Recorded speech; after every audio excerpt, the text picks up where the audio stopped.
When does Donald Trump first come across your radar as somebody who's interested in politics, who's potentially a political figure? How do you first meet him? Donald Trump, the businessman and casino mogul, comes across my radar when I'm quite young because I'm growing up in southern New Jersey, halfway between Philadelphia and Atlantic City.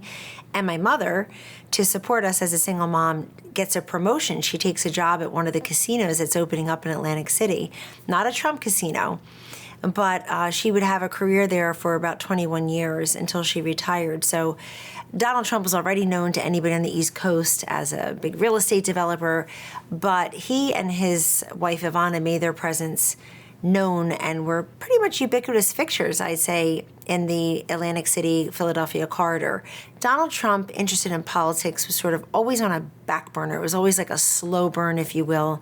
And the reason I knew that was whether you turned on TV and saw him give an interview that ventured into politics, whether that the politicians aren't doing their job to make the policies better for the people, and or that there's a particular office holder he thinks is doing a good job or that he'd like to be one himself. I always saw that as a news consumer. But to speak to him directly about it would have happened sometime after my then husband George and I moved to the Trump World Tower as it was being built in early 2002, late 2001. I would see Donald Trump a couple times a year, or he'd call me on the phone, or he'd invite me to his office to carry on a conversation about something either or both of us had said on TV that day, or something he'd read in the paper. So it was much more a casual conversation about politics, but it was kind of cool to have Donald Trump's ear and interest in a very informal way. Fast forward to 2006, the summer of 2006, Donald Trump gets in a little bit of trouble with the current condo board at the Trump World Tower, where George and I are living. And George goes to the meeting that night, the resident meeting. I was here in Virginia with our then, very young twins. And he said, I'm going to go to the meeting. I said, well, is it per unit or per resident? And he said, no, it's per unit, so I'll go to represent us. George T. Conway III and a guy named Michael Cohen saved the day for Donald Trump in the summer of 2006. They got rid of the existing board. A new board was going to come in. They stopped the board from making some changes, including taking Trump's name off of the building. And the next day, George was offered a seat on the newly configured board. Michael Cohen was offered an in-house position as special counsel or executive to Donald J. Trump, a position he would have for 10 years after that. And George said to the woman who called him from the Trump organization, well, I wouldn't sit on the condo board, but I bet my wife would. And his wife did. They offered the position to me, and I got to know Donald Trump much better after I sat on the condo board of the Trump World Tower. Why? Because I quickly realized how involved he is in all of these buildings. When I showed up to the first condo board meeting, in one of the conference rooms at Trump Tower on Fifth Avenue, I showed up a little bit early. I had my binder, took a cookie and a Diet Coke, minding my business, and I hear this familiar voice coming down the hall, and there's Donald Trump. And I said, he comes to the condo board meetings? He sat there with no notes, talked about the building, talked about where the building was headed, what we were doing with the building. And I said, wow. So the relationship built from there. 2011, I get a call to do a poll for Donald Trump. He wants to run against Barack Obama, something he had said publicly already. He wants to run against Barack Obama in Obama's reelection in 2012. And he asks me to do a poll, and the poll says it'd be a very tough climb for anyone, including Donald Trump, to beat Barack Obama in 2012. Why? Well, sure, some people didn't like the economy. They certainly didn't like a government takeover of healthcare. But Obama was a historic figure. And the idea, like the Romney pollsters were saying publicly, the idea that African-American men in Ohio, where the unemployment rate for them was high, the idea that they would say, you know what, I think like 4 years for the first black president is plenty. Let's go get Mitt Romney, was foolish. And so what I said to President Trump then looking at the data was, look, the thing that you have going for you is you are the wish fulfillment of what people have been telling pollsters like me for decades. I want someone who has a ton of experience who's never been in politics. Well, who can that be? I want somebody who's an outsider to the system, who doesn't owe anybody anything, hasn't been corrupted by the system. Okay, check two. In 2011, after I looked at the polling data, I said to Mr. Trump two things. One was, people don't think you're serious about running for president because all the political motivators that compel someone to run for public office, let alone the presidency of the United States, don't apply to you. Money, fame, fortune, power, big staff, bankability, platform. You've got all that. You're Donald Trump. And the second thing I said to him was, you're never going to truly know what people think about you as a presidential candidate until you actually are a presidential candidate. And that ended up being true. He didn't like my polling data, so he hired another pollster. That pollster told him he could beat Obama, but he didn't run. And I think 2016 was the best opportunity for Donald Trump to run for president. It was the perfect storm of people a little fatigued enough with the Obama record, him being distant enough from Hillary Clinton, Hillary being too much Hillary and not enough Clinton, people looking at her as corruptible, not a fresh face, not interested in building consensus and negotiating, which all three attributes usually help a female candidate down ballot. And Trump got under her skin. He gave her a nickname. He gave his primary opponents nicknames. He took center stage in that debate in 2016 on August 6, 2015, and never lost it. The debates definitely helped him then. And he just was able to connect with people in a way that the typical politicians could not, whether they were her in the general election or the 16 or 17 other qualified men and women who were running against him in the primaries. And so from 2011 to 2013, we sort of kept our relationship going informally. Then early 2014, January 9th, 2014, I was invited to Trump Tower to a big conference room because Donald Trump was being courted by a lot of the county chairs to run for governor against Andrew Cuomo. And I sat there listening to Melania Trump, and the Trump kids were there, the grown Trump kids, and the county chairs, a big ice and snowstorm, but they'd come from all over New York to try to court him. And he asked what I thought about it all when I walked in, and I said, look, I think every big movement needs a transformational figure to truly transition into the next phase. So not the best examples, but I was talking about how the British monarchy flat on its back after Princess Di passed away. You have William and Kate at that time, newly married. They were, I think, helping to transform the monarchy to make it more accessible to the people and more durable. The Catholic Church, of which I'm a member, flat on its back from some of its scandals.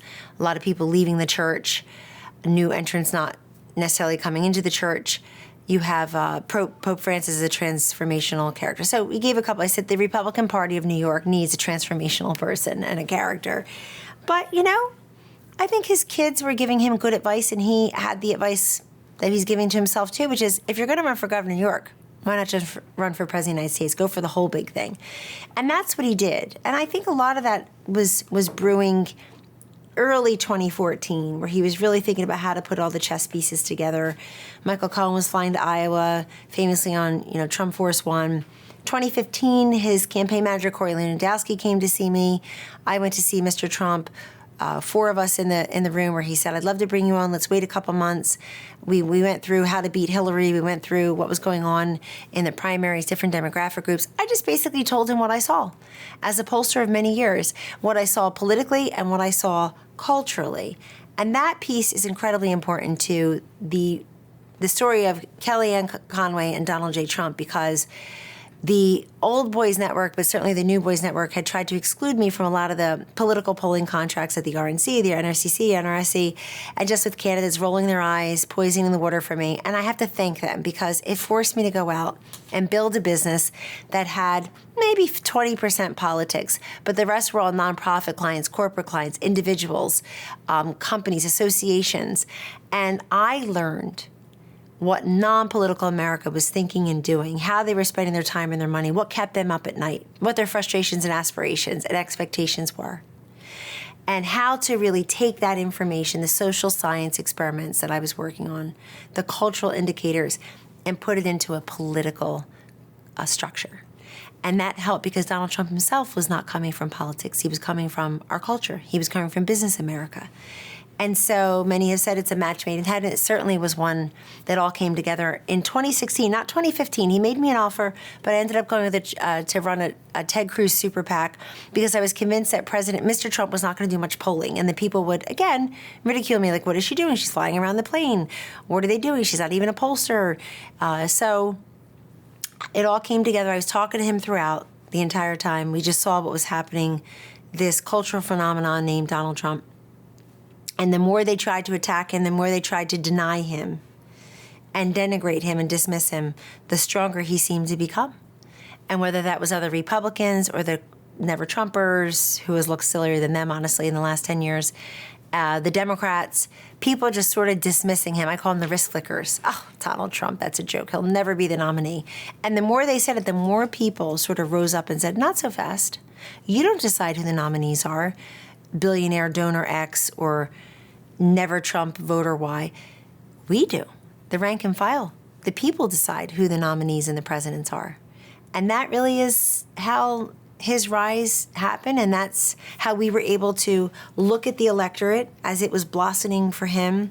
Could he rely on traditional, conventional Republican voters? How would he do among independents? How would he do among what's now called the double haters, but at the time we called like the double disaffected voters? They didn't care for Hillary, they didn't care for Trump. He was beating her and ended up beating her handily by 20 points in Michigan, almost 40 in Wisconsin among people who had a low opinion of both of them. And that told us an awful lot about how people would react to somebody who did not have the political experience. And he was basically able to say, look, Hillary has experience, but it's the wrong kind of experience. She voted to put us in war in Iraq. I'll get us out of there. She voted to explode the deficit. I'll get us out of that. She voted for a government-run health care. She's voted against pay raises for the troops, or she is why we have Common Core, or we have high taxes, or all these things that he was able to say help us on the way, and it comes in the form of an outsider.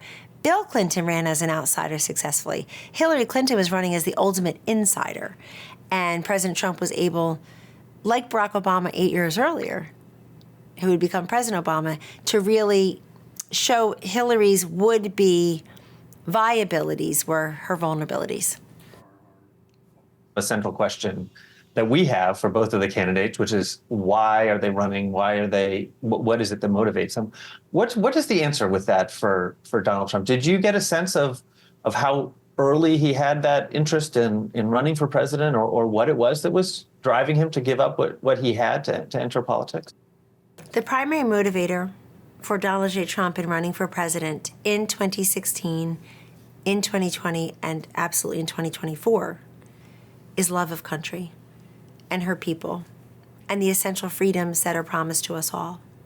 Democracy does not belong to people based on race or gender or socioeconomic status, household income, and education levels, and certainly not based on your wealth or your name. It is promised to each of us. It's enshrined in the Constitution, one person, one vote. And President Trump's love for the country and him feeling like it was slipping away from us, that manufacturing jobs and our wealth were being transported overseas legally, that people would come up to him and say, you know, you're a businessman, you're a job creator, please run. We need somebody who's unafraid. We need strength, not weakness. We need success, not failure. We need solutions, not problems.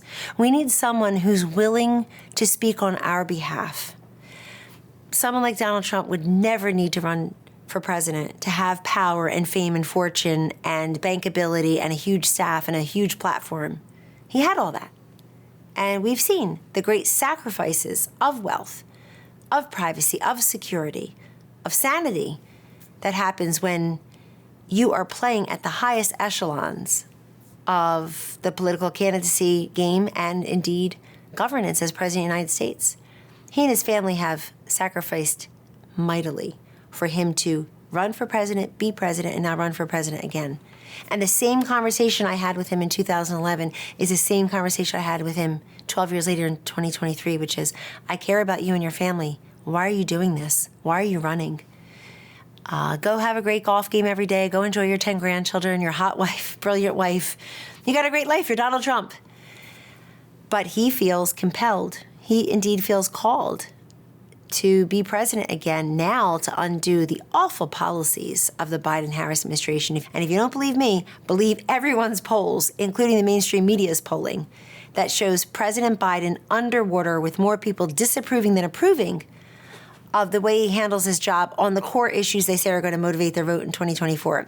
Economy and inflation, immigration and border security, crime, Ukraine, Israel and Gaza, healthcare, you name it. And so President Trump feels that he fixed the economy one time. He got these great trade deals with China and Japan and Mexico, Canada, Korea. He was forcing the other NATO countries to pay their fair share to the common defense through their dues. He feels it's his personality that brought manufacturing back and construction and mining after Hillary said, I will put coal miners out of work. It's like, thank you for the free ad, lady. And he feels he'll do it again. And it comes from an urging of the people. They feel like they've lost their voice and their choice, that their essential freedoms have been stripped from them. And I'll do you one further. The Trump voter, people who don't agree with President Biden, don't want to vote for a Democrat this time. Whether they call themselves Democrat, Independent, Republican, Conservative, Moderate, Liberal, Libertarian. They are now suffering castigation and denigration at the hands of the President of the United States. The idea that the Commander-in-Chief and the President of the United States, Joe Biden, and Kamala Harris would insult Americans, would castigate and denigrate them based on their politics, would try to silence and censor ban, would castigate them and denigrate them, insult them according to their politics, their beliefs. Joe Biden calling them mega MAGA, giving a decidedly very political speech with a Marine right behind him in Philadelphia 2 years ago. The fact that he would make fun of people based on their beliefs on abortion or religion or guns. This is dangerous territory for a President of the United States and a Commander-in-Chief to look at a whole group of people with such derision and ridicule. And Trump feels like he's their voice, and he certainly is their choice. I mean, he had talked about politics for a long time. There's an interview going back to 1980 where he's asked about Rhoda Barrett, yeah. And he says that even somebody who's right might have unpopular opinions, and they're not going to be elected compared to somebody who's got a big smile and who says what people want to hear. I mean, do you think that Trump was waiting, that the moment was wrong for him in 1980, the moment was wrong in 1987, in those other moments that he was looking for a moment all along when maybe the mood of the country would fit sort of his approach? The best opportunity for Donald Trump to run for president was 2016. And it was an inflection point in our nation. People had had enough with what they saw as us giving too much money to foreign aid. People could say, oh, it's not even that much of the budget. It was their perception that we take care of other countries and other people in other countries before we take care of our own. It was this belief that America was no longer first, even to a wide swath of Americans. And as President Trump has said many times, he expects the German chancellor to say Germany first, and the French president to say France first, and the British prime minister to say England first. He expects that. So we need an American president who's saying America first. We're not just another country on the map. There is this idea of American exceptionalism. And we are the most generous country in the world when it comes to providing defense for other countries, protecting their sovereign borders, their physical sovereign borders, and the people who reside within them. We are the most generous country on the earth when it comes to legal immigration. 34 million and counting have come here legally. So President Trump was looking at the flip side of that, which is all that's true. So then why do we have Americans insulting America? Why are we saying to welders and carpenters and factory workers and plumbers, perhaps, that you don't matter as much as the lawyers and the doctors and the business people? Yes, you do, he said. We want to elevate all types of work so that America is a country that works for everyone, where everyone who wants to work is working. And his message was very simple but very powerful. There was these 3-word phrases: build the wall, repeal, replace Obamacare, repeal Common Core, cut your taxes. And yes, once in a while he'd say lock her up. I think in 2024 it's prop him up, not lock her up. But he had this way of connecting with people where they felt, improbably, that their voice in politics was a total political novice who, like them, is an outsider to the system. They felt that Donald Trump was clasping hands with them on the outside of the glass, pressing their nose, looking in and saying, when is it my turn? What's in it for me? Can you take me in the moment when you're asked to run the campaign? I mean, was the campaign in crisis at that point?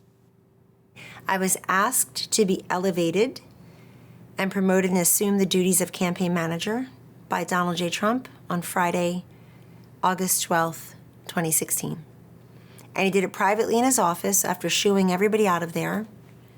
He was in a fit of pique that day. He was not happy with the way some of these videos were going. I went up. I said, what's going on here? He was doing videos like, hello, American Legion, congratulations on your convention. Bar mitzvah videos for friends of the family. I can't come to the Chamber of Commerce dinner, so I'm sending in a video. He was doing all types of things before he got on the plane to go to Altoona, Pennsylvania, and other stops. And I had not seen him in irascible moods before, necessarily. And so I said, what's going on? He cleared everybody out. I said, what's going on? He said, I don't know. He said, I'm told that I'm a better candidate than Hillary. I said, well, yes, fact check true, empirically true. But I'm losing, and she's got better people. I said, well, she has more people. You've got some great men and women here. I've been working on this campaign as one of the 5 polling firms and a special advisor for a senior advisor for a while now. I said, you got great people working downstairs for you. Very talented. He said, really? And I said, you haven't been down there since we moved to 14 and 15? No. So he said, do you think you can run this thing? And I said, what, the 25th floor, the Trump organization, the Trump campaign? He said, the campaign. I said, I could, but I need 3 commitments from you. And he said yes to all 3 at one time. And I can't think of another politician who would have done that because he wasn't a politician. He was a business guy. He saw that a high-level team member, somebody he's putting into an executive role, needed sources of support. And I talked about looking at the data more granularly, looking at the 64 counties I thought were important, which eventually became 36 to 32 counties. Now it's about 19 to 26 counties in 2024. I told him I need another person in C-suite. And I told him that I wanted to be able, as campaign manager, to shift the strategy to what I called Hillary's blue wall. Oh, Hillary, I said, her blue wall is real.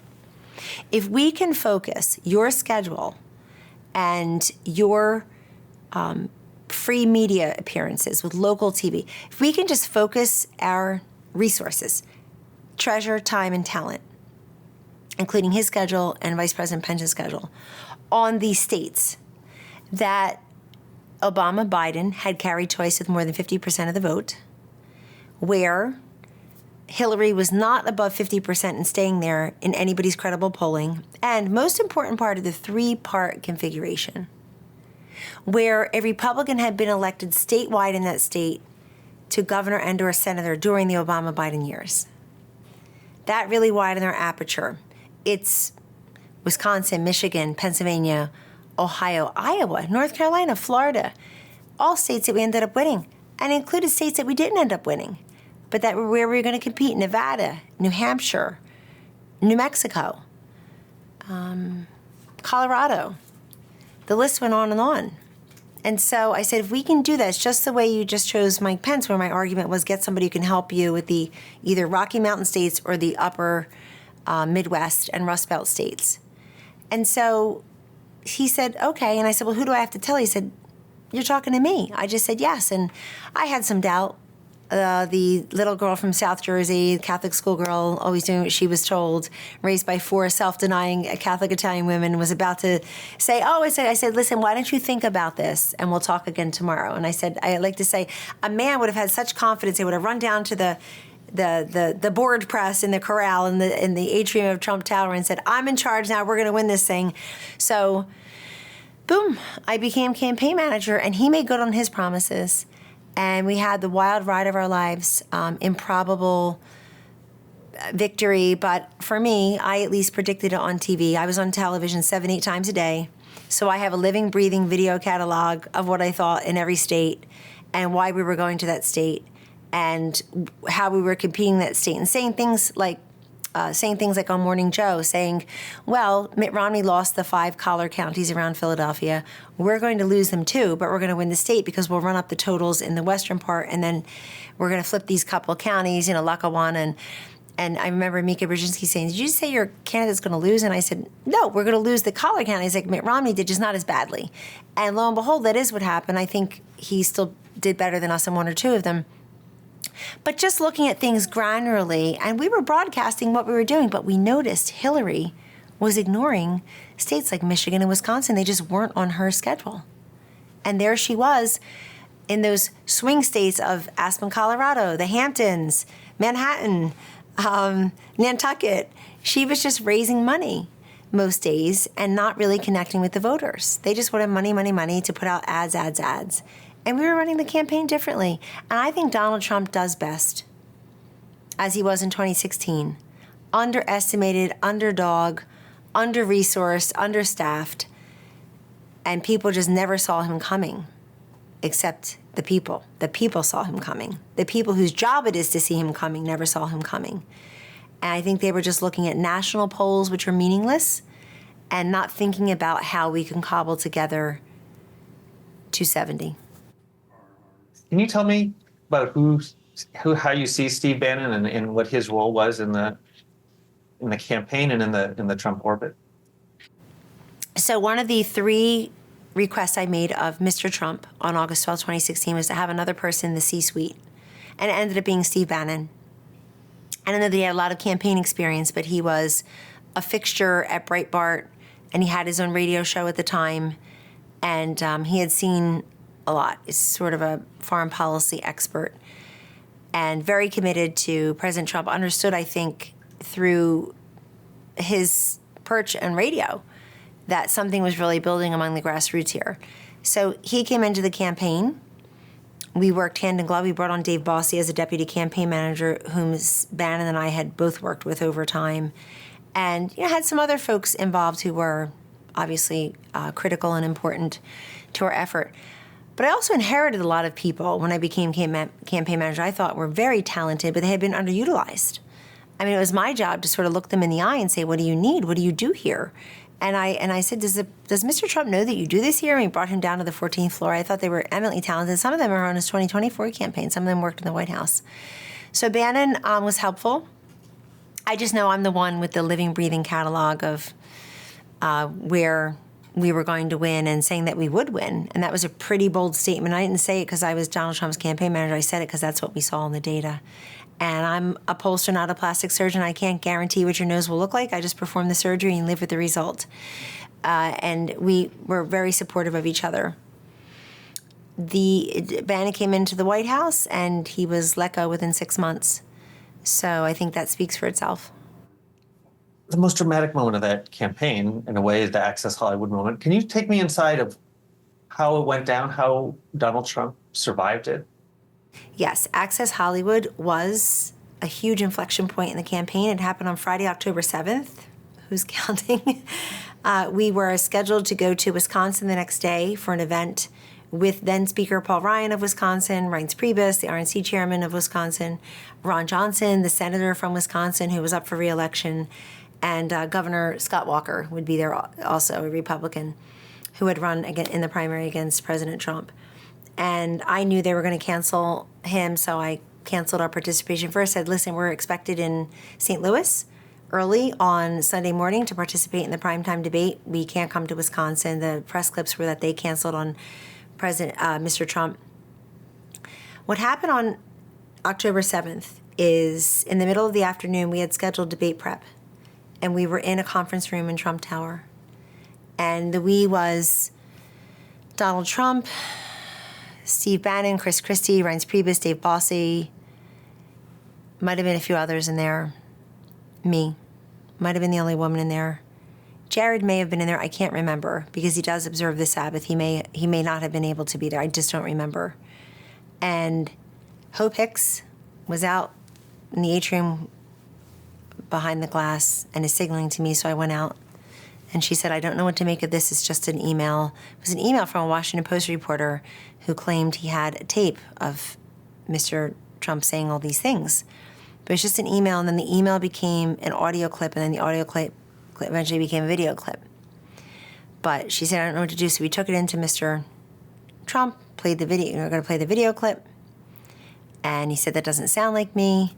What is that? What is it from? I said, none of us know. I said, did you give an interview to Access Hollywood? What? I don't remember it on your schedule. Turned out it was years before, et cetera. So we were just trying to piece together the facts. We didn't have the facts.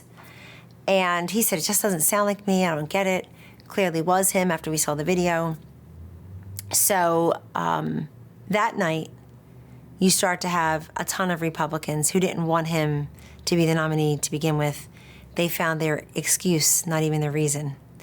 You found a ton of Republicans who really didn't want him to be the nominee in the first place. Some of them hadn't even showed up to the convention in Cleveland, Ohio in August.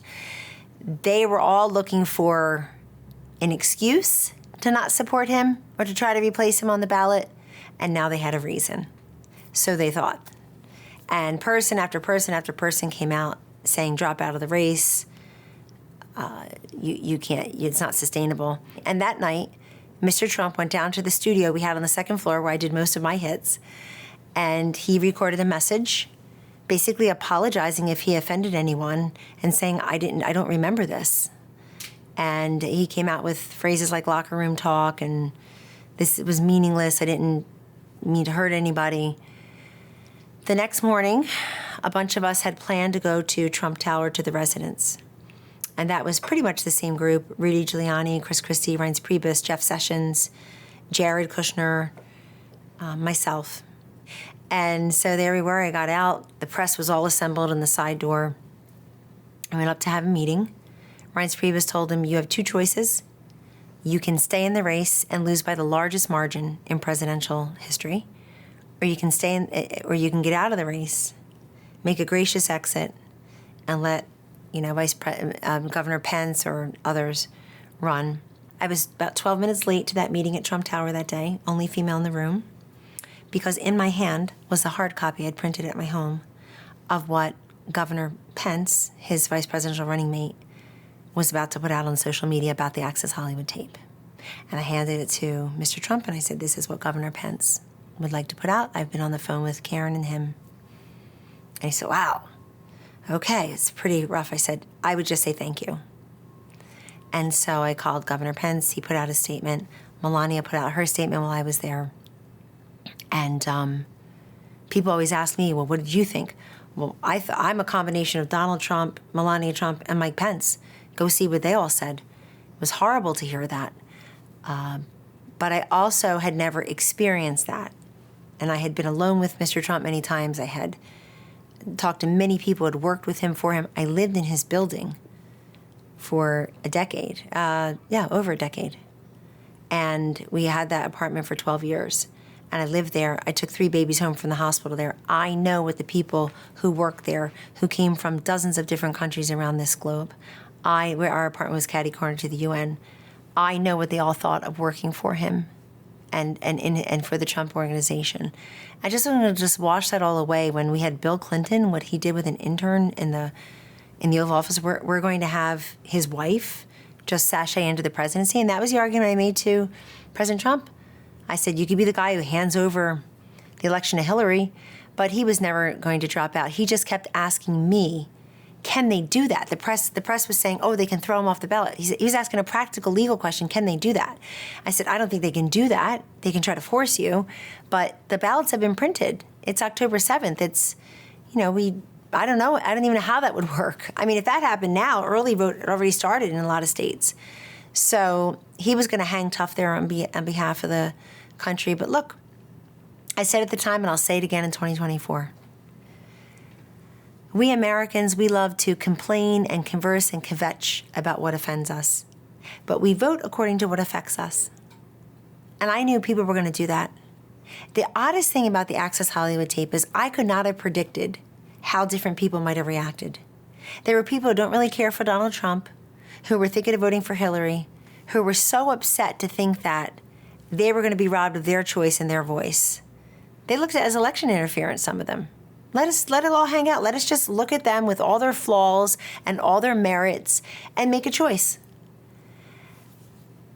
It also was important that he show up at that second debate and that the, Bannon bossy plan of having the Bill Clinton accusers there,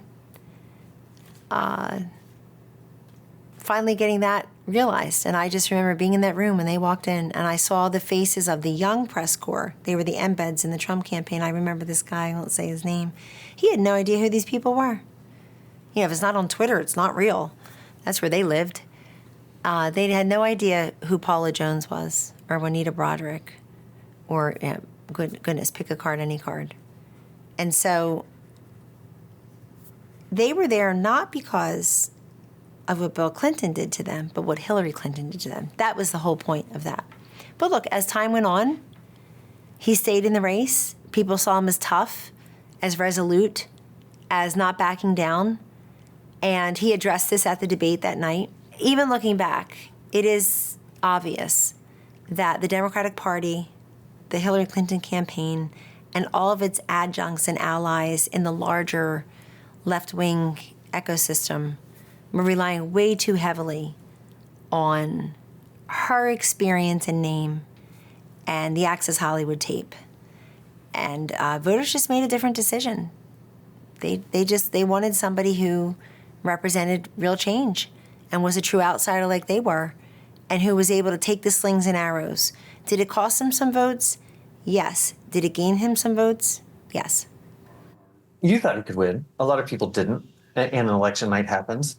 I don't know if you know what Donald Trump believed in his heart, but did you see a change in him in that moment as the results of the election become? Yes, absolutely.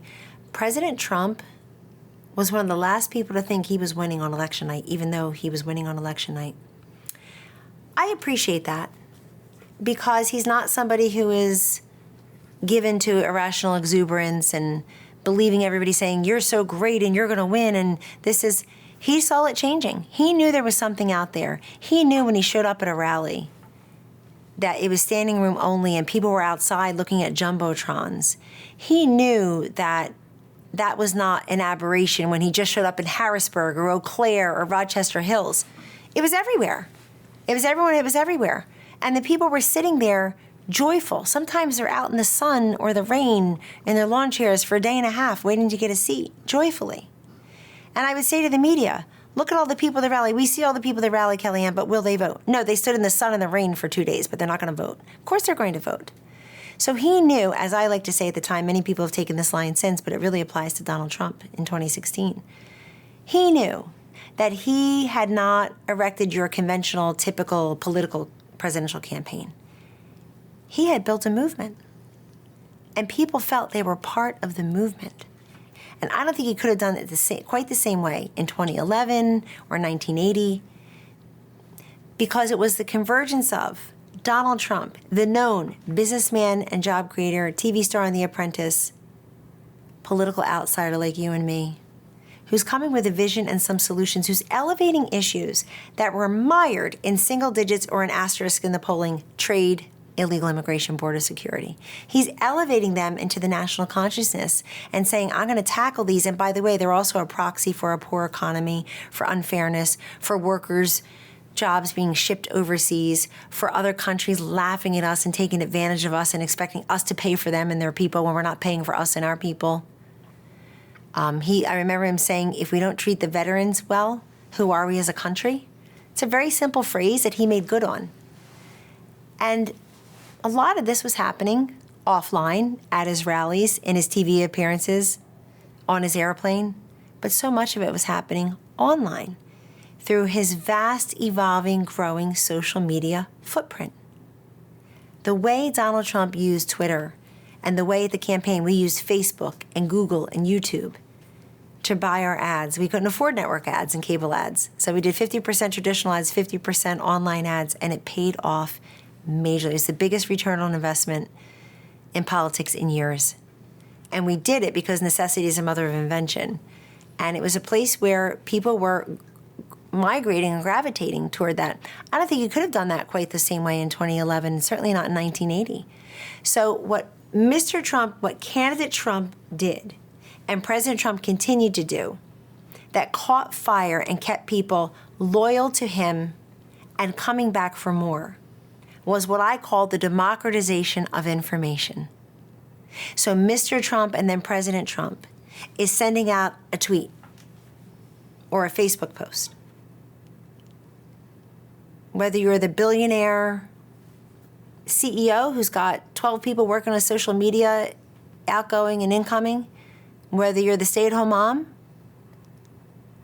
or you're the welder on the job looking at your phone, everybody got a presidential communication at the same time. You don't have to be a big donor. You don't have to be a lobbyist. You don't have to be an insider. You learned what I learned at exactly the same time. And it's the democratization of information. And boy, do people miss that now. They feel the government is furtive, is not transparent, is not forthcoming. They don't communicate with us enough.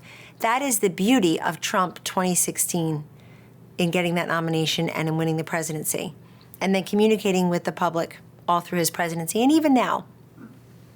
The reason I say that is because Donald Trump became a resource for many people. He's telling them what they didn't know about our manufacturing policies, what they didn't know about China and fentanyl, what they didn't know about the USMCA being able to replace NAFTA as a more modern, more responsive, more pro-America, pro-American worker, pro-American interest and industry trade agreement. It's his ability to communicate with you instantly and with no handlers and no delete button. So you got him unvarnished, and people appreciated that. I like to say he needs to tweet like we need to eat. It's just about better choices. I didn't love all the tweets, but I love the fact that all the tweets were a direct communication from a presidential candidate and then indeed a president to his American population. Can you take me inside in the transition, the moment you write about in the book of the dossier being briefed, and you have to sort of explain it to the president-elect? What was it like in that moment? Yes, before I do that, let me go back to election night. So it's election night 2016. We had already known about some of the early voting going on in Democratic strongholds in, say, Broward County and Miami-Dade County. And we thought maybe the Democrats were cannibalizing their own vote, that they had done so well getting people to vote early that their day of vote may fall behind. And indeed, when we saw that, and then we saw the returns coming in certain counties in Florida, for example, I knew the Panhandle was still out and would be very pro-Trump. We knew, for example, he's going to win Florida. But I called Mr. Trump around 6:30 or 7 p.m. I said, I think you should come down now. We're starting to get these returns. We had a little data room behind a wall on the 5th floor, and we were going back between there and the 14th floor.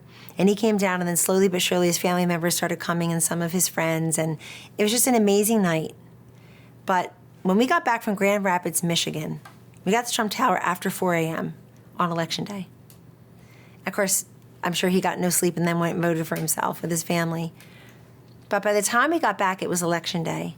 And Nate Cohn, and I think it's called The Upshot, I have a new name for it, at the New York Times said that Donald Trump had like a 9% chance of winning Michigan and like a 12% chance of winning the whole presidency. And that number started to change throughout the night. That's what we were watching. We were watching the New York Times needle and watching the mainstream media just. We watch what happens when your brain and your body are totally burnt by Trump derangement syndrome. And though it's your job to tell America what's about to happen in the election, and you got it so miserably wrong that we've seen what's happened. It happens to this very moment. But that's what we were watching. And we were all getting super excited. I had already been on TV saying if he pulls off this, this, and this, he becomes the president. You know, going through the map. He's the last person to think he might have won, because I believe it comes from like the 3-day rescission period in real estate. You have a deal, you come to a deal, you sign the paperwork, but you have 3 days to say I'm walking away, free of charge. And I believe it comes from that, plus he just knows that the left can pull shenanigans, or maybe the votes from the city weren't in yet, or he just was sort of very calm. And at some point, we went back up to Trump Tower to the residence, and he took the 2 versions of his congratulations speech for Hillary, or his acceptance speech of the presidency. And he took that version, he started writing things in the margins, as he always does. The people who had it on electronic form started making the changes. And then here comes John Podesta. We have no further comment tonight. We'll talk to you tomorrow. Wow. And they just called Pennsylvania for Donald Trump, which means they would call him the president. I had said 4 days before Election Day in Hershey, Pennsylvania, live on television at the podium, I introduced Mr. Trump and I said, and on Tuesday night when they call Pennsylvania for Donald Trump, they will call Donald Trump the president of the United States. You know, the crowd went wild. People were watching on jumbotrons. It was 50 degrees outside in November. And sure enough, they called Pennsylvania for him at 1:39 a.m. And John Podesta says, we'll see you tomorrow. So what are we going to do? Let's go over to the Hilton Hotel. Let's go see all of your supporters. And let's just do there what we've been doing here, which is watching returns. So we go there, and we're in the back, and they're deciding should Governor Pence go out and talk to the crowd? Should Reince Priebus, as the RNC chair, go out and talk to the crowd? And my phone is ringing, and I don't see it because it's on mute, silent. And Chris Christie's older son, Andrew, says, Kellyanne, your phone is ringing. I look, it's Huma Abedin, and she's calling me. Hi, Huma, how you doing? I'm great, Kellyanne, how are you? So I'm going, shut up, everyone. It was very rude. And they all look at me. I said, Huma. Secretary Clinton would like to talk to Mr. Trump. Now? Yes. Is he available? He's available. I handed him the phone and I said, congratulations, Mr. President-elect. Don Jr. picked me up, swirled me in the air, twirled me in the air, and I looked at Vice President-elect Pence and I said, make sure she actually concedes. And she kind of sort of did that night and the next day, and then she kind of sort of didn't for the next 8 years. But just a remarkable moment in history. And speaking of history, I believe history will take a cold, hard look at the Trump legacy from 2017 to 2021 and give it much higher marks than people do now. There are historians who will write about his first-term presidency, and they're not even been born yet. And they'll go back and look at the campaign, they'll go back and look at the presidency, and they'll look at it through a very cold metric-like way and say, wow, the unemployment rate, the wages, the trade deals, I mean, you name it. There are a lot of accomplishments there. So I'll go back to your question. So we're in transition, and our transition is going to be shorter than most because Election Day was basically the wee hours of November 9th. And we're not at transition in D.C. We're still in Trump Tower in New York. So people are coming there to interview for jobs, to visit President-elect Trump. Constant flow of folks. And I'm still on TV quite a bit talking about the transition, saying that we'll have subject matter experts soon as the cabinet gets confirmed, and you don't have to hear from me anymore. They should be on TV. Good luck with that. And January 5th, 2017, I'm in Washington, D.C. I go first to meet with Vice President-elect Pence and Speaker Ryan and a bunch of folks in Speaker Ryan's office. We talk about the agenda. We talk about his Green Bay Packers and my Philadelphia Eagles. We talk about all the stuff we can all do together, collaboratively. Leave there, go to lunch at the White House at the invitation of Valerie Jarrett, who served all 8 years for President Obama, and of course is a close personal friend of First Lady Michelle Obama and President Obama's. She invites me to the Navy mess. It was very nice of her. She said, it's very important to President Obama that we have open communication, the transition is smooth. I went there, had lunch with her in the Navy mess. Little did I know, maybe little did she know, upstairs in the Oval Office that same day, it's been written about, President Obama, Vice President Biden, Jim Comey, I think Clapper, who's the other guy? John Brennan, who knows who else? They're all there. And Susan Rice, and they're talking about this Steele dossier and these early rumors of golden showers and the Trump campaign that I just managed to a successful conclusion being compromised by its communications, its, quote, collusion. I don't know if they had that word yet. It's an invented word for them. Collusion with Russia. And the irony is, the next day, Hope Hicks and I are up in the residence early to go over some of the inauguration details with President-elect Trump and a few others. And then we go over to Condé Nast for whatever meeting he had scheduled with Anna Wintour. And then he's going to go back to Trump Tower and he's going to meet with President Obama's, the administration's national security team. All the people I just mentioned to you. And at the end of that briefing, Jim Comey is tasked with telling President Trump, oh, by the way, we don't know what's going on yet, but we've got these early reports about Steele dossier and Russia collusion, and don't worry about it. And says it to him while they're standing up at the end of the meeting, the proper formal briefing. The way you might say to me, how are the kids, Kellyanne, and is it going to snow tomorrow? Not exactly, let's get the president-elect in the skiff and talk about it. So that's the way he said he briefed President-elect Trump. He had truly briefed the current president and sitting vice president and team. And it becomes this whole thing, and by the next Tuesday or so, January 10th, It's a big deal. And then President-elect Trump has a big press conference in the atrium of Trump Tower on January 11th. All the press is there. The worldwide press is there. I had been on TV that morning where they have, ABC's Good Morning America has pictures of Russian dancers, and they're convinced this is all real. And I very politely say, look, I was talking to people in Macomb County, Michigan, and Mecklenburg County, North Carolina, not Moscow. So I was the one who had to tell President Trump what a golden shower was. I just learned myself. And he said, what? And I said, you're the world's biggest germaphobe. It doesn't make any sense. He said, you can use it. I said, well, you should use it. It's true. And I'd like to tell you that they looked and looked and looked for 3 years to find Russia collusion that affected the election outcome. And they just moved on to something else to investigate, impeach, indict, insult Donald Trump. It's always been about the same thing. The election in 2016 must not be real, was not legitimate. All election deniers, by the way, complete election deniers. And they never found what they were looking for.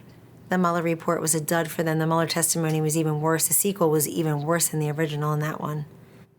In the book, you write about your perspective on the alternative facts moment, and more than the details, I'm interested. I mean, does it feel like you're under assault, that the administration was on the defensive all the time with like an incident like that? Yes. Alternative facts is a great example of how we should have known early and often how unfairly we'd be treated, under assault, let the lie fly about us.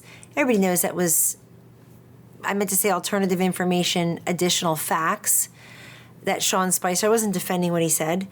I was explaining what he meant, which is people were watching the inauguration in a new way on their screens, that you could do it a little bit in 2008, but you could really do it now. They didn't come. Not all Trump voters had the financial wherewithal to travel to Washington, D.C. to go to a party, et cetera. So it was never alternative facts like, George Orwell, and they knew better. But they had already been so embarrassed. The media were totally embarrassed by Donald Trump's election. They swore that it wasn't going to happen. The unspoken bargain between the Trump campaign and the mainstream media, and certainly in giving us billions of dollars in free media time, beginning with President Trump, but also including me as his campaign manager, billions of dollars in free ad time. The unspoken bargain was, you won't win. We'll have fun for a while to beat a competitive race. We'll give the voters something to see, to think about. Gee, Kellyanne, you're so articulate, you're so smart, I have all the text, folks.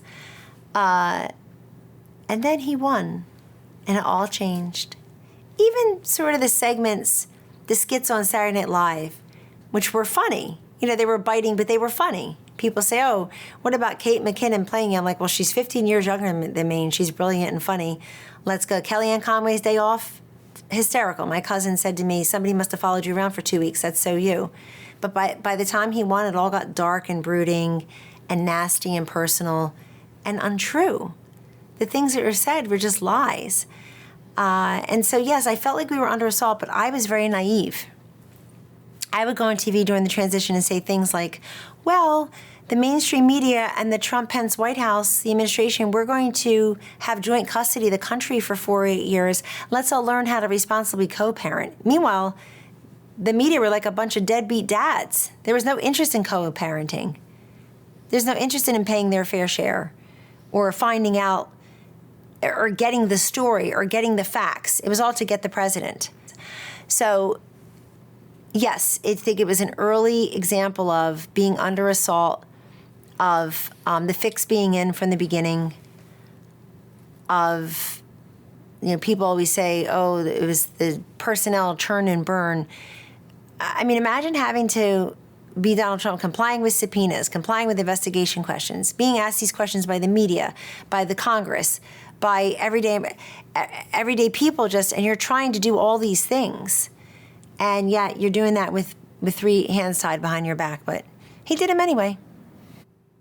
In those early months of the administration, you've written about the male egos, Priebus and Bannon and Kushner, and you operating in that environment. And you talked about the leaking with Steve Bannon. Can you help me understand what the environment was like inside the White House in those early months? The environment in the White House in those early months began with the central figure, President Trump, who believed everyone else who was there was there for the same reason he was, which is implement, execute on the America First agenda quickly and swiftly, whether that's through executive order or legislation. Let's go. Donald Trump, the businessman, who said, I don't know if I've ever even spent the night in Washington, D.C. My first night ever in Washington, D.C. may be at the White House. He could not believe how Washington operated, if you can even use that term so loosely. He couldn't believe this place can function when you've repealed Obamacare 36 times. Now you got a president not named Obama. You have Republican House and Senate. Let's go, guys and gals. Let's do it. They didn't do it. They didn't do it. He couldn't understand. He'd say, what's going on? I thought they all wanted the tax cuts and infrastructure. And so it starts with a president learning that Washington does not move as quickly or swiftly as he does, or as he wants to, or as his patience and performance is going to allow. And not everybody was there for the same reasons. I do think there were some egos. I think there was a lot of jockeying for Trump's attention and affection, which was totally unnecessary by people in his inner circle because we were in his inner circle. And for me, I'm someone who, with President Trump, even though I spent every single day with him and a lot of moments alone with him, I'm somebody who believes scarcity is a great strategy with Donald J. Trump. He doesn't need you there all the time to constantly be filling his head with different things, and you should do this and you should do that. Give him time to think and deliberate and read the papers that he's just been given and make the phone calls he needs to call and have us back in for a meeting. Call the people in Congress. See if Speaker Pelosi or Speaker Ryan wants to meet, do a deal on something. Give him some space already. And some of these people just couldn't help themselves. They felt if one of them was in there, all three had to be in there. They needed to show everybody, and the leaking was terrible. They each had their own fiefdom, their own staff, and their own acronym. Jared Kushner had something called AOI, American Opportunity Initiative or whatnot. Steve Bannon had SIG, Strategic Initiative Group or whatever. And Reince Priebus had RNC because he brought most of the employees in with him, even though he told President Trump to get out of the race. So if you come in with your own employees, your own fiefdom, your own acronym, EGO has to be part of it. And I work well with all these guys, but I just call it like I see. And I think that we wasted time. And then our time was wasted with all these ridiculous investigations and independent counsels and Congress and whatnot. And you're just wasting time. And if I have dinner with President Trump in 2024, you're not going to see a story about it, a picture about it, in addition to me not being on social media much. I don't need to do that. My relationship with Donald Trump remains strong because A, I tell him the truth. I am respectful and deferential, not obsequious, and I'm also not ubiquitous. That's a great strategy. And our relationship was forged under fire in foxholes. And then it was strengthened and expanded and deepened for 4 years in the White House. And it remains strong because I know, unlike other people who worked for him, that nobody elected me to do anything. My name wasn't on the ballot. I didn't have the courage or the cojones to run for president of the United States. And I used to tell people in the White House, hey, we're here to give our best counsel based on what we see and believe and have briefed on this particular issue or idea. If your name, I want everybody to look at their name. If your name's not Donald J. Trump and Michael R. Pence, nobody elected you to do anything. So we give our best advice, and then we have to respect the result. And I even tangled with President Trump in the White House on things like health care, repealing, replacing Obamacare. I made a small fortune as a pollster back in the day on replacing Obamacare and repealing it. I believe it's been a terrible plan for lots of Americans who did have to give up their plan and give up their doctor, who still don't have health insurance, 28 million and counting. So those were big lies told by an American president to his people.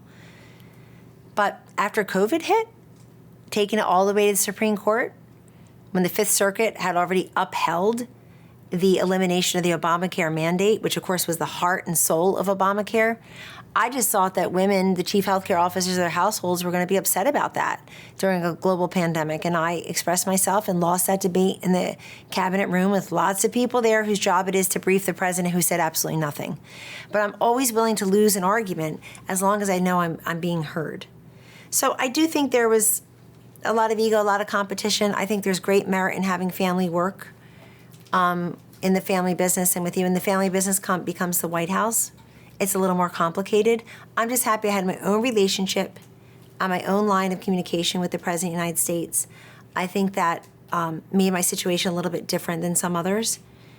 But I want to say to anybody out there who thinks they've got something to add to public service, go and do it.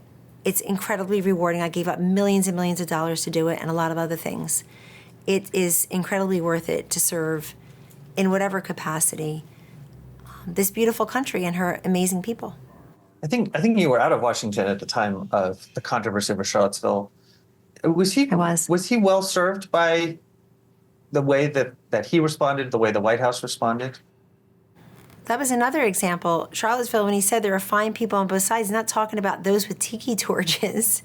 And again, the media knows that. He was talking about the argument about statues. And could he use different words? Maybe, but remember, he wasn't talking about what everybody says he was talking about. What Joe Biden in his announcement video in 2019 talked about Charlottesville. I mean, imagine that. He can't even talk about his own record as the Loch Ness Monster of the swamp. Been here for half a century. If I were here for half a century, I would hope I can talk about my record. Couldn't even do that. I'd talk about Charlottesville. So they knew allowing a lie to fly had really hurt Trump. I absolutely think that when people say something that's not true about you and you're the President of the United States, you have to come out strongly. And I know he expressed sympathy for the woman who passed away. I believe her name was Heather Haddon. And that's tragic and should never be. It's like anything else. If people commit crimes, prosecute them. He's the law and order president. He's not the guy looking the other way in all these neighborhoods and communities now while crimes are being committed. He's not the person letting anybody and everybody over the border. We don't even know who's here. So I think the same thing here. If somebody tells a lie, push back. If somebody, and tell the truth, if somebody commits a crime, we have to be on the side of prosecuting them to the fullest extent of the law. In the fairness, innocent until proven guilty. I don't care if that's Charlottesville or the summer of 2020 and social unrest or January 6th. We can argue about who got prosecuted and who didn't and how long they're languishing in prison or jail with no hearing and no trial. But, yes, I think those early days were unfortunate. I mean, but he does seem to care about what people are saying, about what's going on in the news, about what's going on Twitter. I mean, was that ever frustrating? That he does care, of course. Would you tell him, don't worry about it, focus on governing it? Well, certainly focusing on governing, but remember, he sleeps half the amount of time as the average human being, and certainly a fraction of the time as Joe Biden, I would think, does. So he's got ample bandwidth to monitor TV and social media and do a great job as president and commander-in-chief. But yeah, I think he should care what the people think, first and foremost. And he said very clearly on election night that I'm going to be the president for all Americans, not just the ones who voted for me. He said that includes the ones who didn't vote for me. He said, and that's a lot of you. He stuck that in there spontaneously on election night. Does that not matter? Does his inauguration address not matter outside of people trying to make it dark and brooding? Every president gets up there and identifies problems and identifies, calls into question chaos and crisis that we need to fix. And so when he does it, it's a dark, spooky inauguration address. When Joe Biden barely can say it, it's some kind of, soaring oratorical feat, which we all know it's not. Look, with President Trump, people and Joe Biden and all of it, people know what they see with their own two eyes, not what you say to them. That's what I tell the media. If people go with what you say they should see, that's one thing. But if they go with what they see, that's quite another. But really, what is the state of the mainstream media? They're so unpopular, and part of it is people don't feel like they give them the entire story, or they feel like they pick stories that aren't relevant to them, the people. Look what NBC and MSNBC just did to Ronnie McDaniel. It's like, well, then you don't really know what most of the country thinks. You're not even listening to them. You don't even see them, let alone hear them. And that tells you all you need to know about President Trump and his relationship with the mainstream media. I think President Trump's democratization of communication information through social media platforms, by being under wing at the plane or the helicopter, by running into the press briefing room, by bringing the media into the Oval Office, by giving one-on-one interviews, much more than President Biden can dream of doing. I believe that helped him to survive and thrive, and for people to vote for him in the first place. They want to hear more. They want to know more. Now, if you talk that much and you make yourself that accessible and available, you're not going to be curated. You're not going to be controlled. You're not going to be rehearsed. President Trump doesn't need people around him who do that and want to do that. So you're going to use the wrong word. You're going to get a number wrong. When Joe Biden does it constantly, it's a gaffe. It's adorable. It's endearing. No, it's not. It's a lie. And people ought to say it. By the time we get to 2020, has he figured out the levers? I mean, is there still the same level of intrigue in the White House, of people with egos? Has it changed as you get into the fourth year? Oh, it changed quickly after some people were gone, others came in, others realized that he was on to them. I have a whole chapter in my book, Here's the Deal, New York Times #1 bestseller, called How to Spot a Leaker. It's a great chapter. People should check it out. It really is not just as a window into the soul of the early days of the Trump White House, but just generally speaking. I mean, leakers get excellent press. That can never be me. And leakers don't talk to the media like this. They never sit for these interviews. They don't go on TV 7-8 times a day in a campaign. They talk to them quietly. They're great sources. And the media do source protection. By 2020, I mean, when COVID hit, it was cataclysmic. And where lots of people were complaining, I'm home with my spouse and my kids all day, sounds great. That would have been wonderful. We were at the White House every single day, 7 days a week, trying to get this right, because it was confusing and it was scary, and it was just all chaos in terms of uncertainty. Nobody knew what was going on. The president's asking about our capacity with ventilators, PPE. There wasn't any. The cupboards were bare, as he says. So it was a very trying time, and that was a very collaborative moment for the country. And I happened to be in the cabinet room in early March 2020 when we had a pre-scheduled meeting with the heads of drug companies, pharmaceutical companies. They were coming to talk about drug pricing. And the president quickly turned the conversation to developing a vaccine for this thing that was still being called the coronavirus, I believe, not even COVID-19 yet, or maybe both by then. And he said, I know, Anthony, I know it's going to take years. To Dr. Fauci, we don't have years. You tell me could be the big one. And he asked the drug companies, like, what could you do? And it's amazing to sit there as a non-medical professional, senior counselor to the president, and watch these would-be competitors in the pharmaceutical space become collaborators and not competitors in the service of helping a president of the United States, commander-in-chief, say, what can we do to develop a vaccine? Well, Mr. President, that will take a while, but we could do therapeutics until that comes. And Operation Warp Speed, it's one of the best accomplishments. It doesn't matter if you took the vaccine or didn't, you don't want to, or you want to. This is a free country, and President Trump made that clear from the beginning. But he saved millions of lives. That Operation Warp Speed got developed faster than anything a president has done of that scale. And it saved lives, and I, for one, think he should talk more about it in 2024. So these were heady times. People have to remember how they felt.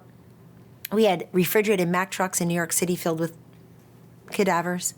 We saw mass graves being built in New York City. People say, well, wasn't that bad? I shouldn't have worn a mask. I shouldn't have got the vaccine. You got to remember how you felt. Did we need the last PPP? I don't know. Did we need the kids in the mask for the second school year, which kind of drove me out of the White House because all 4 of my kids were going to start online again. But it just showed the leadership and the management. And I don't remember there being a lot of egos over COVID. I think everybody really band together. Was there a moment where it suddenly became a meeting, a moment where it suddenly became clear, this is real? COVID? Yeah. Yes. The first in-person briefings that we had in the Situation Room on coronavirus, COVID-19, were being hosted by Steve Biegun, the Deputy Secretary of State under Mike Pompeo. And he was talking about evacuating Americans from different areas of China, including Wuhan. and nobody really knew completely what was happening. But by then everybody knew it was a virus. And my chief of staff had been attending twice a day, in-person meeting and phone call on, I think back in December, people were saying something, but nobody knew it was a global pandemic. Nobody had said those words. And then it was, how do we evacuate them, get them to an airstrip in California, the Americans.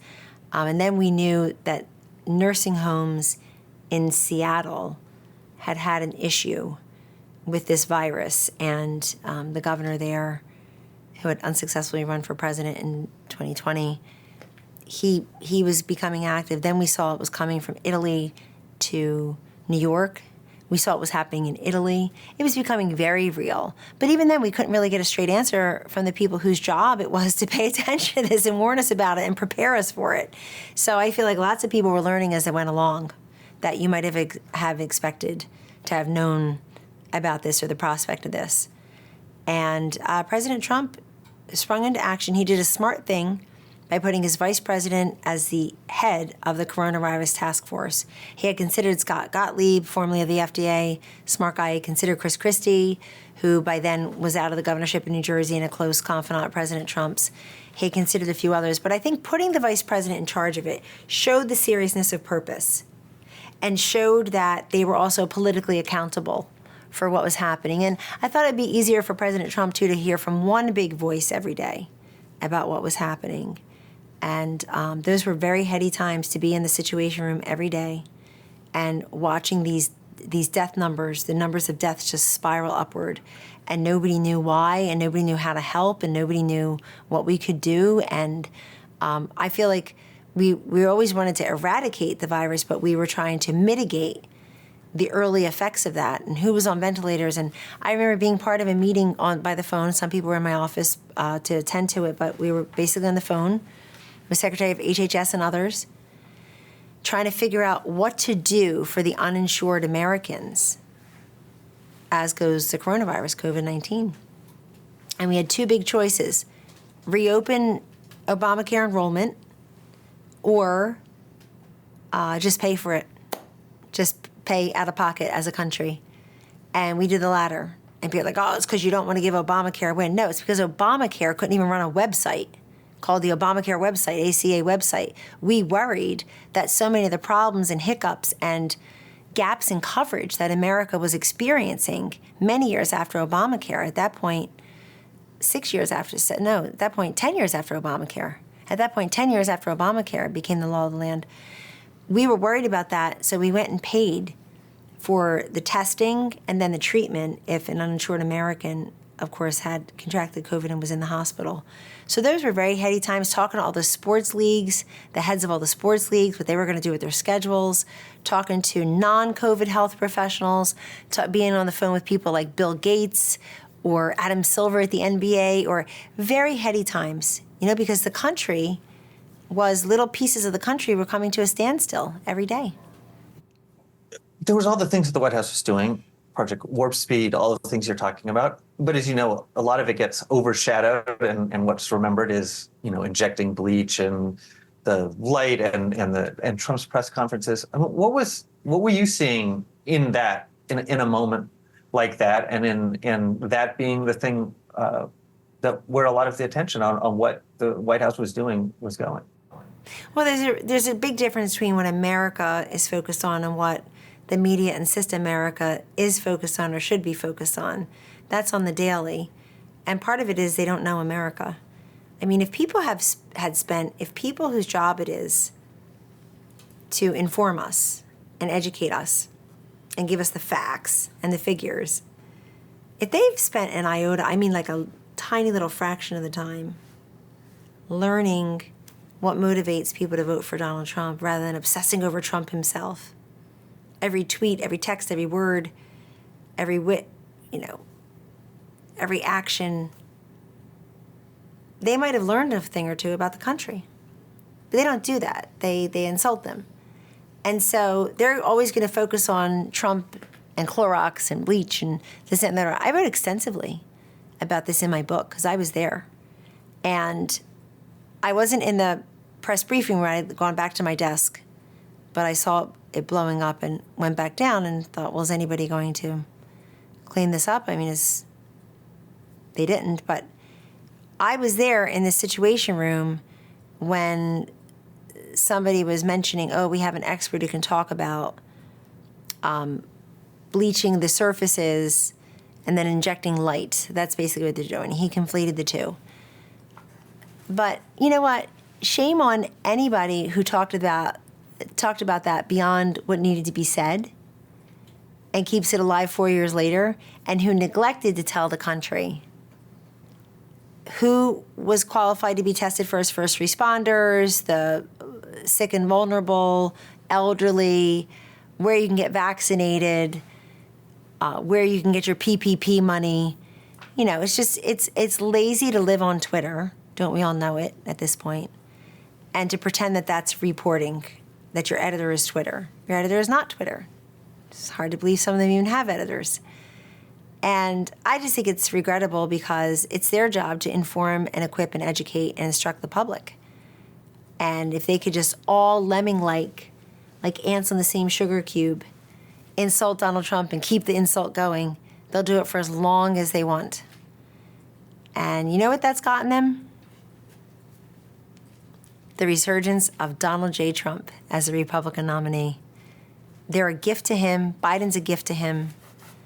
And the fact that people are saying, I want somebody to do the job who's done the job before, and I'm just going to, as a voter, I'm just going to compare the two presidential records.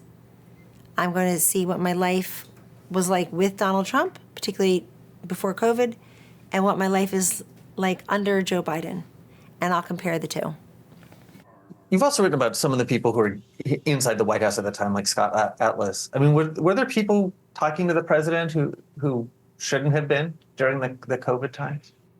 The thing about COVID is people started cherry picking the facts that they liked. So, as we all like to say, there are two lobes of the brain for a reason. We can hold completely inconsistent facts at the same time, but they're both facts. And that was going on here and there. People would use data in the cities to say one thing, data in the rural areas to say another. They're both right, but the question is, what needs the president's attention? What do we need to do as a nation? And people, people would bring in other people to state their case to the president. Oh, I've got an expert. Here comes an expert. And that happened at a fever pitch after the 2020 election. You have a chief of staff allowing supplicant after showman after sycophant to come in front of the Resolute desk and tell the president, we're finding votes for you. Just hang tight. You don't have to pack the boxes. I'm your person. So it's never a good idea. I think it's a terrible idea to have a Secretary of Homeland Security, a President of the United States, a press secretary now in 2024 telling the country that we don't have a crisis at the southern border. It's nonsense. It's a lie. And it just doesn't get called out as much because their friends in the media don't want to do that, and they're scared to death of a second Trump term, which I think would be funny to watch. I think there would be lots of people who are going to be reaching for their kids' Adderall if Donald Trump gets elected again. That year, after the George Floyd death, the Black Lives Matter, how much of a crisis was that? Was it a crisis in the White House, figuring out how to respond to that, to the people who were outside? So I'm the first person at the Trump White House to say publicly that George Floyd was murdered. He was. What happened after that, where thousands of people in our major cities are looting and destroying and stealing and in some places murdering, killing other Americans, is so unfathomable and so frightening. And yes, I felt many of our own lives were threatened to have people chasing after you after the Republican National Convention final night, which had to happen on the South Lawn of the White House. Very frightening to see the streets filled with people while, your car's trying to get through. And I don't know. It was people have a right to protest. They have a right to make their opinions heard, but somehow people forget just the sheer destructiveness and the some of the storefronts in our cities that were blighted and closed and never reopened. the senior citizen saying, I can't get my medication at the pharmacy, the roads are blocked, or the pharmacy closed. Because people screaming for truth and justice and were coming out of the pharmacies with all they can carry, truth and justice and robbery. So those were very heady times, frightening times. And I think that if you just focused on the situation with George Floyd, you might conclude, as I have, that he was murdered. And I was happy, relieved, and grateful. And I was grateful and relieved that the president talked to Mr. Floyd's brother on the phone. I happened to be there and witness that entire conversation. But people just don't cover that as much. For everybody who wants to cover January 6th, they have no interest in rolling tape from the summer of 2020 and showing people destroying their own communities. I mean, in the image of the president going out with the Bible to Lafayette Park, I think you were not involved in I didn't go. I certainly was invited. I didn't go. I mean, why didn't you go? It didn't seem to me to be the best idea I had heard to go across en masse to Lafayette Park. And apparently it was a great idea to people now who have become anti-Trump, like Alyssa Farah Griffin. She couldn't wait to be there in the shot. And Attorney General Bill Barr was there, and just so many other people who say, oh, Donald Trump, that was a terrible time. I'm so against Trump. Okay. I just didn't think it was a great idea. I didn't go. And I also just thought there was a lot to do back at the White House. And there, too, the way it all got twisted and whatnot, it turned out not to be true, that people had cleared. Well, I don't remember what was true and what wasn't true, but a lot of the reporting turned out not to be true, that people were planning on gassing people and clearing them. And I don't remember all of the exact stories, but I do find in the age of Trump that his haters in the media tend to report first and verify fifth. And that was one of those situations. Let me ask you about the campaign at the time, which is being run by Brad Parscale. Can you help me understand who he is? You've worked with. Brad Parscale was in over his head in 2020, but Jared wanted to make sure he had his own person as the, quote, campaign manager, so Jared could be the campaign manager. And if you go back and look at all of the stories, they often say Jared Kushner is really running the campaign. But he's got his guy there, Brad Parscale. Brad did a nice job for us in 2016 as our director of data and digital. We were able to, and I always liked Brad personally, we were able to run a lot of ads on social media, Facebook, YouTube, Google. He helped a great deal in doing that when we didn't have the resources to run network ads and cable TV ads like Hillary did, infinitely. But he didn't know how to manage a campaign.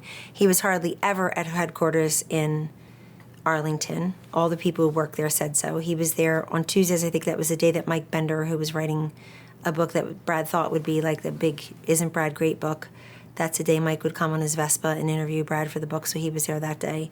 I think he was a Florida resident, and nice guy in over his head and running a re-election campaign that should have been easy. The economy, all the things that we were doing in the White House, the economy and energy independence and trade deals and deregulation and, you name it, things were moving in a good direction for many Americans. And they said so in the polls, by and large. And then it all changed, and COVID hit. And I think they were always thinking that they can get back to the economy at some point. Just put COVID on an egg timer, the sand will run out, we'll get back to the economy. It doesn't work that way. Politics 101, you don't tell people what's important to them, they tell you.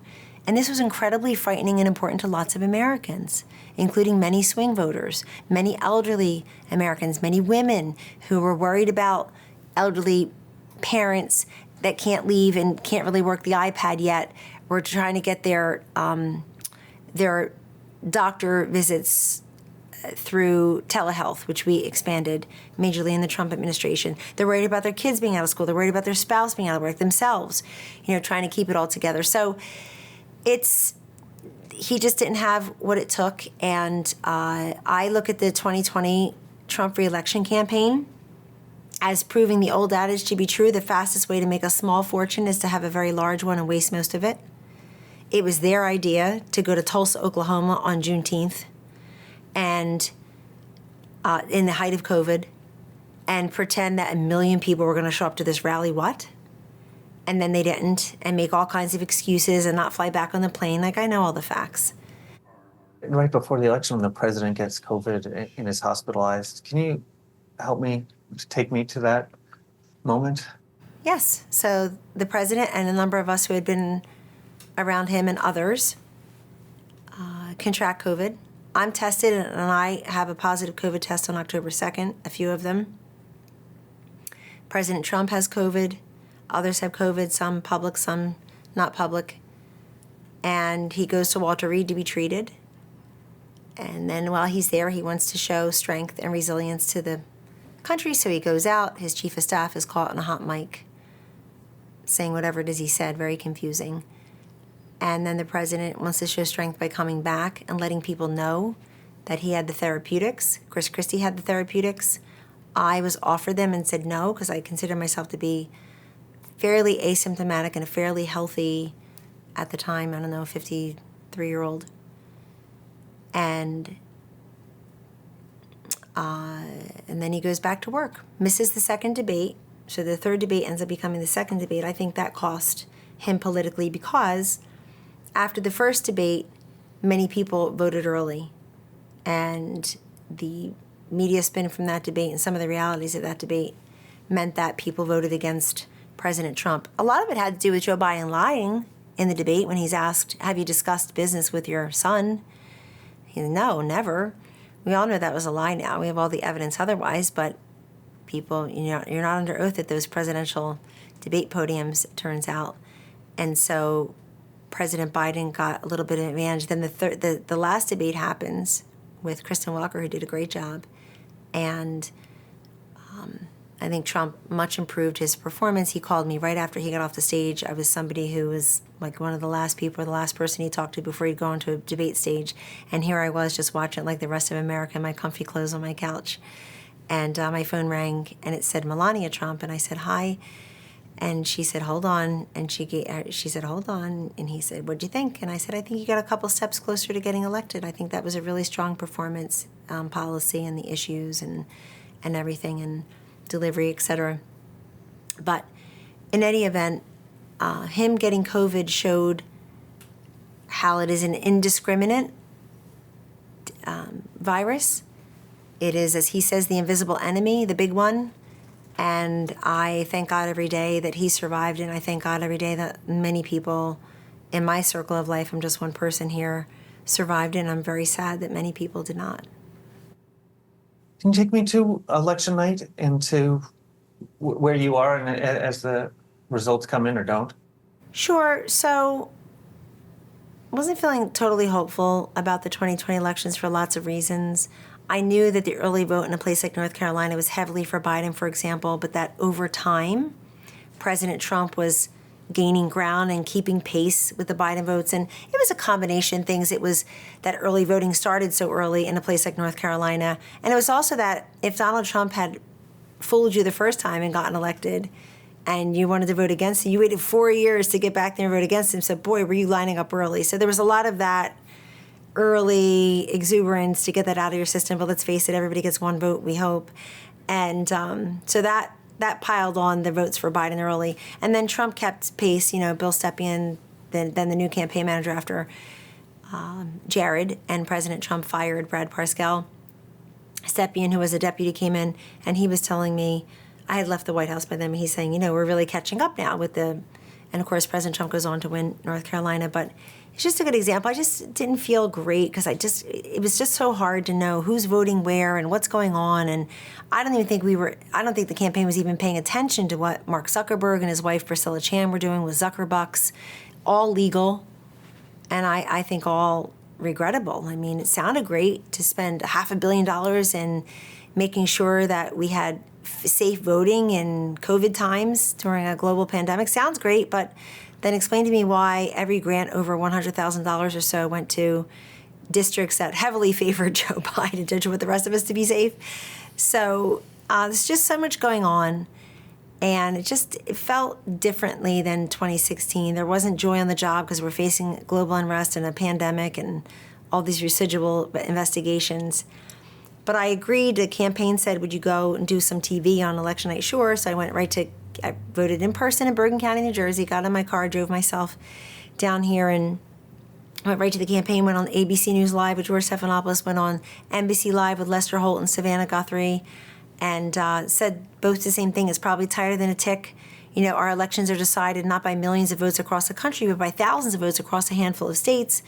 We might have to recount. We might have to wait for everything to be counted. Like our democracy deserves patience and vigilance. And I believe that, and I still believe that. And it sounded like other people believe that until they can declare Biden the winner. Then it was, let's just go. We're completely incurious about all these outstanding ballots. So I said that, went to the White House, which was a much reduced footprint of a party because of COVID. There just weren't as many people as I think there would have been. And was there, and then was not upstairs for the not so secret, super secret meeting that some people thought they were having, and not in the Oval Office. I just was there talking to some of the others. And then I heard what President Trump said. I know Fox News calling Arizona was a very contentious moment, and President clearing the hurdles in Ohio, winning that by 500,000 votes, winning Florida by 400,000 votes, those were good signs. But then Georgia and Arizona, states like that looking problematic, were very concerning. And then, of course, things going on for days and days. And you talked to the president in that period after the election. I did. What do you tell him? I tell him he has every right to exhaust all of his legal challenges, and that there's going to come a day. It's 6 weeks or so away. It happens to be December 14th in 2020. It happened to be December whatever in 2000 with Gore and 2016 with Hillary. But there comes a day where the electors certify the election results in their states. And you have to really challenge these election results and turn some of them around. Meaning, could you get a court to say, look, I looked at these subpoenas. I think you've got grounds here to say people are coming in with bushels of ballots, or they're taking them out, or so let's go ahead and take action here, whatever that action is. I also told him that it's very rare, but there had been a county, I think it's called Pender County, North Carolina, where they had not recounted but revoted when there was credible allegations of irregularities or ballot harvesting. So there's that.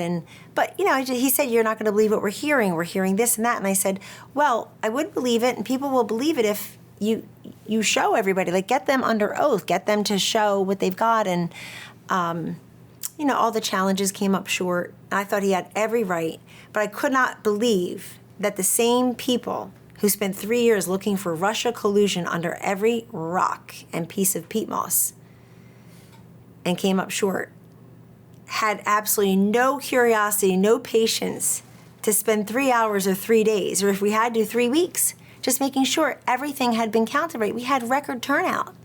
We had people voting in drop boxes and in machines and by mail at a very unprecedented time. And if he came up short, he came up short.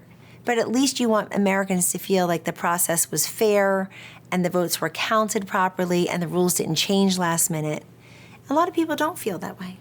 Was there a point you told him directly that you thought he lost the election? Yes, I told him he's going to come up short. That it broke my heart to say that, but he was coming up short unless you can produce this by December 14th. But then somebody told him he had a different bite at the apple, and that was January 6th. That was a date by which the Congress is going to vote to certify what the state electors did. And the vice president, in this case Mike Pence, is going to be asked to do what all the vice presidents have been asked to do, which is certify or not.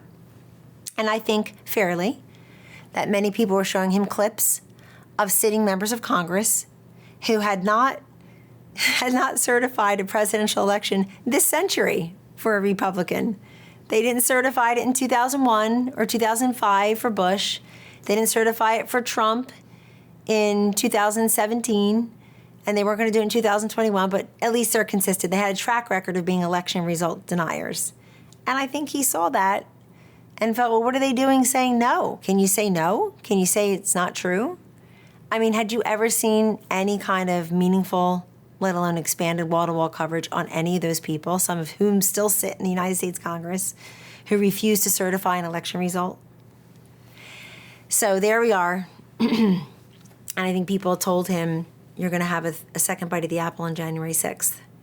And Mike Pence had been in Georgia on January 5th, I want to say, maybe 4th, but I think it was 5th. We say, wait till you see what happens. So I think other people thought something was going to happen. It was just a very confusing time.